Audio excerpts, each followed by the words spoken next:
Hello दोस्तों, आप लोग कैसे हैं? मैं आशा करता हूँ आप सब बहुत अच्छे होंगे। तो अपनी पढ़ाई सभी लोग जारी रखिए, क्योंकि डेट आने वाली है तो यूपी पुलिस की कभी भी, और यूपी आर ओ के, और भी ये एग्ज़ाम में आरपीएफ कांस्टेबल, ये सभी एग्ज़ामों से महत्वपूर्ण है ये जो क्वेश्चन कराने जा रहा हूँ। उत्तर प्रदेश के प्रमुख नदी तंत्र तथा भूगर्भ जल से संबंधित आज प्रश्नों से बातचीत हम लोग करने वाले हैं। तो चलिए, तो आप लोग कमेंट करके ज़रूर बताइएगा कि क्लास कैसी लगती है। ठीक, लाइक भी कीजिएगा क्लास अच्छी लगे तो। चलिए क्वेश्चन को स्टार्ट करते हैं आज। पहला क्वेश्चन है, राज्य की सर्वाधिक प्रदूषित नदी कौन सी है? उत्तर प्रदेश राज्य की सर्वाधिक प्रदूषित नदी कौन सी है? गंगा नदी, यमुना नदी, हिंडन नदी या गोमती नदी? तो राज्य की सबसे प्रदूषित नदी कौन सी है? तो आपका ऑप्शन इसमें बी सही रहेगा। ठीक, यमुना नदी। अगला क्वेश्चन है,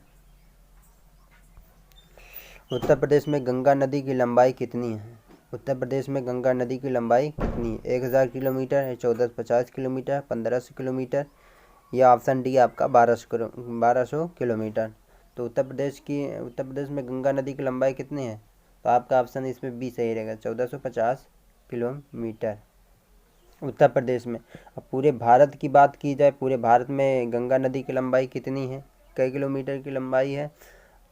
तो 2525 किलोमीटर। ठीक, ये भारत की लंबाई। भारत में गंगा नदी की लंबाई, गंगा नदी की लंबाई। ठीक, उत्तर प्रदेश में बात की जाए गंगा नदी की लंबाई कितनी है? तो 1450 किलोमीटर। अगर आप लोगों से पूछे क्वेश्चन एग्ज़ाम में, या और कोई पूछे कि भारत में गंगा नदी कितने किलोमीटर है या कितनी लंबाई है, तो 2525 किलोमीटर। ठीक, याद रखिएगा सभी लोग। अगला क्वेश्चन है, उत्तर प्रदेश में सर्वाधिक गंगा तट वाला ज़िला कौन सा है? ठीक, तो दोस्तों यहाँ पे ये गलत टाइपिंग हो चुका है, इसके लिए मैं माफ़ी चाहता हूँ। कौन? तो उत्तर प्रदेश में सर्वाधिक गंगा तट वाला ज़िला कौन सा है? बदायूं, आगरा, इलाहाबाद, लखनऊ? जो गंगा किनारे बसा शहर या ज़िला कौन सा है? सबसे अधिक बसा हुआ ज़िला कौन सा है? तो आपका ऑप्शन इसमें ए सही रहेगा, बदायूं। वो भी कितने किलोमीटर? 133 किलोमीटर। 133 किलोमीटर। अगर आप लोगों को ये क्लास अच्छी लगी हो, ये कंटेंट अच्छा लगा हो, तो ये क्लास को आगे अपने दोस्तों या भाइयों के साथ शेयर कीजिए। ठीक, और चैनल को सब्सक्राइब भी कीजिए। अच्छी क्लास लगी हो, अच्छा कंटेंट पाने के लिए, अगले वीडियो पाने के लिए आप लोग। अगला क्वेश्चन है, केंद्र सरकार ने गंगा नदी को राष्ट्रीय नदी का दर्जा कब दिया? केंद्र सरकार ने गंगा नदी को राष्ट्रीय नदी का दर्जा कब दिया? तो 2004 में, ऑप्शन बी है 2003 में, ऑप्शन सी है 2007 में, ऑप्शन डी है 2008 में। तो केंद्र सरकार ने गंगा नदी को राष्ट्रीय नदी का दर्जा कब दिया गया था? तो आपका ऑप्शन इसमें डी सही रहेगा, 2008 ईस्वी में। केंद्र सरकार द्वारा गंगा नदी को राष्ट्रीय नदी का दर्जा कब मिला है? 2008 में मिला। कब मिला दोस्तों? 2008 में मिला। ठीक, अगला क्वेश्चन है, प्रदेश की सबसे लंबी गंगा नदी कितने ज़िलों से होकर बहती है? प्रदेश की सबसे लंबी गंगा नदी कितने ज़िलों से होकर बहती है? ऑप्शन ए 20 ज़िलों से, ऑप्शन बी है 22 ज़िलों से, ऑप्शन सी 28 ज़िलों से, ऑप्शन डी है 29 ज़िलों से। तो दोस्तों बताइएगा, प्रदेश की जो सबसे लंबी नदी कौन सी है? गंगा नदी। वो कितने ज़िलों से होकर बहती है? कितने ज़िलों से? तो आपका ऑप्शन इसमें सी सही रहेगा, 28 ज़िलों से। कितने ज़िलों से होकर बहती है? 28 ज़िलों से। उत्तर प्रदेश में गंगा नदी की लंबाई कितनी है? 1450 किलोमीटर लंबी नदी है। ठीक, सबसे अधिक लंबी नदी कौन सी है? गंगा नदी। वो भी कितने किलोमीटर? 1450 किलोमीटर। ठीक, भारत में सबसे कितने किलोमीटर की लंबी है? 2525 किलोमीटर। अगला क्वेश्चन है, यमुना नदी कितने ज़िलों से होकर बहती है? यमुना नदी कितने ज़िलों से होकर बहती है? ऑप्शन ए है 18 ज़िलों से, ऑप्शन बी है 19 ज़िलों से, ऑप्शन सी है 15 ज़िलों से, ऑप्शन डी है आपका 16 ज़िलों से।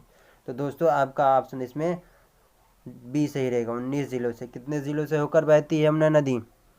तो 19 ज़िलों से होकर बहती है।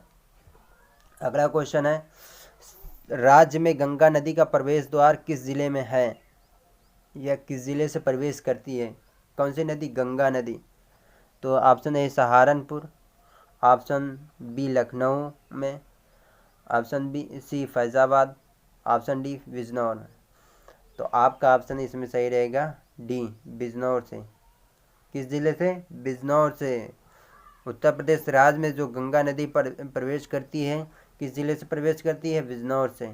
ठीक, याद रखिएगा। अगला क्वेश्चन है, राज्य में गंगा नदी का निकास किस ज़िले में है? ठीक, यानी समाप्त स्थल किस ज़िले में है? वाराणसी में, बलिया में, इलाहाबाद में, बुलंदशहर में। तो आपका ऑप्शन इसमें सही रहेगा बी, बलिया। गंगा नदी प्रवेश द्वार इसका बिजनौर है, इसका निकासी स्थल कौन सा है? बलिया जिला से। ठीक, याद रखिएगा। यमुना नदी का प्रवेश द्वार किस जिले में होता है? यमुना नदी का प्रवेश द्वार किस जिले में होता है? सहारनपुर में, मेरठ में, प्रयागराज में, बरेली में। तो यमुना नदी का जो प्रवेश द्वार होता है वो आपका ऑप्शन ए है, सहारनपुर में। ठीक, सहारनपुर से इंटर करती है यमुना नदी, प्रवेश करती है। ठीक, अगला क्वेश्चन है दोस्तों, यमुना नदी का निकास किस ज़िले में होता है?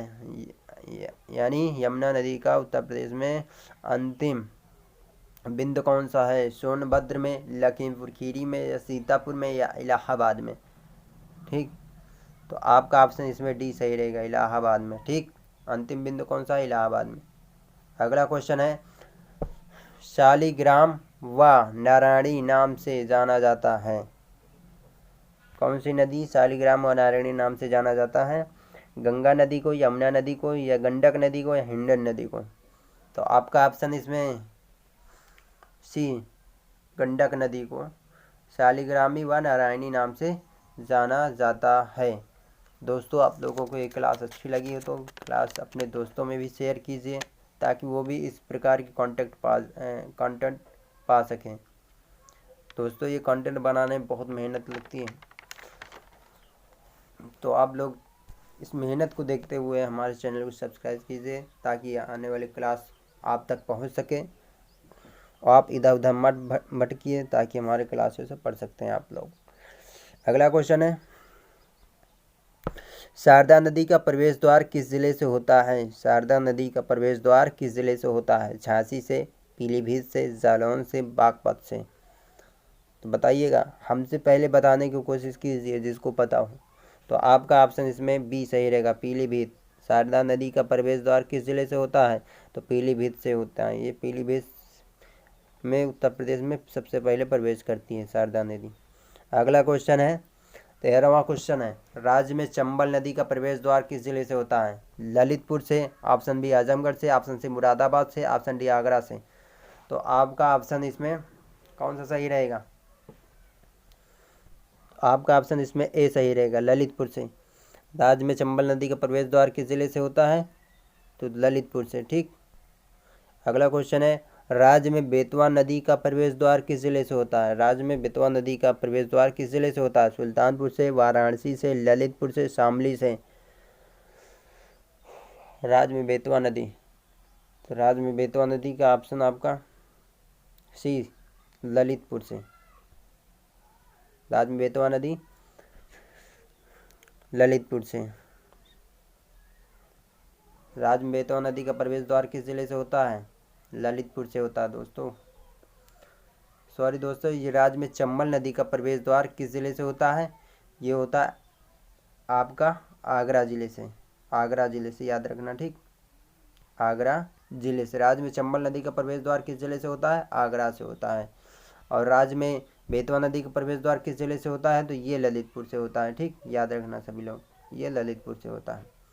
अगला क्वेश्चन है, 15वां क्वेश्चन है, प्रदेश में केन नदी का प्रवेश द्वार किस ज़िले से होता है? प्रदेश में केन नदी का प्रवेश द्वार किस ज़िले से होता है? तो आपका ऑप्शन बांदा से, हमीरपुर से, प्रयागराज से, सहारनपुर से। तो आपका ऑप्शन दोस्तों इसमें सही रहेगा ए, बांदा से। केन नदी का प्रवेश द्वार किस जिले से होता है? तो बांदा से होता है। ठीक, अगला क्वेश्चन है 16वां क्वेश्चन है, प्रदेश में सोन नदी का प्रवेश द्वार व निकास द्वार किस जिले से होता है?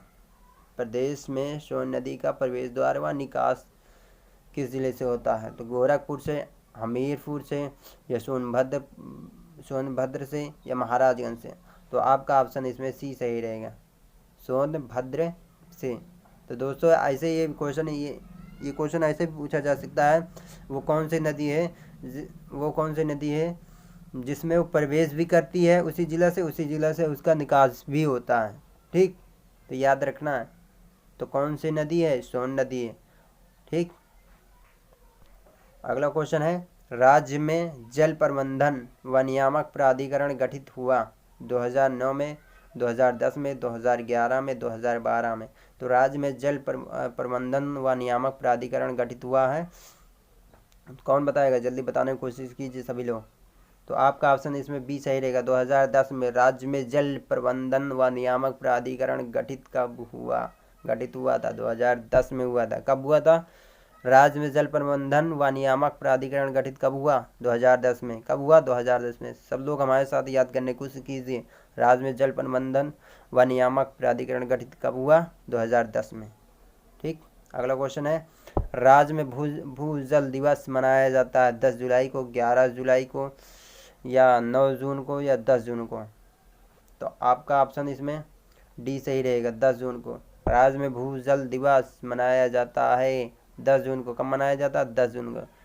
उत्तर प्रदेश में भूजल दिवस कब मनाया जाता है? 10 जून को मनाया जाता है। ठीक, अगला क्वेश्चन है 19वां क्वेश्चन, राज्य में भूजल सप्ताह मनाया जाता है। भूजल सप्ताह कब मनाया जाता है? 10 से 12 जुलाई, 11 से 13 जुलाई को, या 16 से 22 जुलाई को, या 10 से 15 जून को। तो आपका ऑप्शन इसमें सी सही रहेगा, 16 से 22 जुलाई तक भूजल सप्ताह मनाया जाता है। भूजल सप्ताह कब मनाया जाता है? तो 16 से 22 जुलाई तक मनाया जाता है। ठीक, अगला क्वेश्चन और लास्ट क्वेश्चन है इस क्लास का, 20वां क्वेश्चन है, उत्तर प्रदेश में कितनी प्रकार की नदियाँ पाई जाती हैं? उत्तर प्रदेश में कितनी प्रकार की नदियाँ पाई जाती हैं? तो आपका ऑप्शन ए 2 प्रकार की, ऑप्शन बी 3 प्रकार के, ऑप्शन सी 5 प्रकार के, ऑप्शन डी 4 प्रकार के। तो आपका विकल्प इसमें आपका बी सही रहेगा, 3 प्रकार की नदियाँ पाई जाती उत्तर प्रदेश में। नंबर 1, हिमालय से निकलने वाली नदी, हिमालय से निकलने वाली नदी। और नंबर 2, मैदानी क्षेत्रों से निकलने वाली नदी, मैदानी क्षेत्रों से। ठीक दोस्तों, और आपकी तीसरी, दक्षिणी पठार से निकलने वाली नदी। इससे